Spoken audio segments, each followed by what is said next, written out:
L-irkupru ta' wara l-Covid jibqa' aktar b'saħħtu milli kien previst oriġinarjament. Dan intqal mill-Assoċjazzjoni Maltija tal-Lukandi u Ristoranti fi starriġ mid-ditta Deloitte dwar il-prestazzjoni tal-lukandi ta' Settembru ta' din is-sena. Ir-rapport juri kif fit-tielet kwart tal-2023 il-waslet tat-turisti mistenni jaqbes il-miljun u jaqbes iċ-ċifra rreġistrata fl-istess perjodu tal-2019 b'88,000. It-tielet kwart tal-2023 raw wkoll żieda ta' 512,000 lejl mit-turisti f'pajjiżna meta kkumparat mal-istess perjodu fl-2019. F'dan il-perjodu t-turisti nefqu aktar minn 1,000 miljun, 18% żjed fuq 4 snin ilu. Min-naħa l-oħra, il-livell ta' okkupanza fil-lukandi ta' 4 u 5 snin naqas b'mod sinifikanti fit-tielet kwart tal-2023.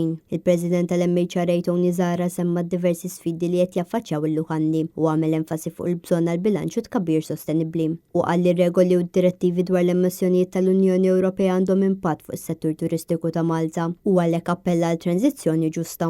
Preferenza għal konflitt fil-Lvant tal-Ewropa u fil-Lvant Nofsani u sostna li dawn qed iwasslu għal żieda fl-ispejjeż u tfixkil fis-sentiment tal-ivvjaġġar. Intant Tony Zara semma l-tħassib tal-MHRA dwar l-Skills Card li tħabbret fil-budget u insista li se jkunu qed jipprovdu feedback konstruttiv biex din l-inizjattiva tiġi implementata b'mod li jagħmel sens.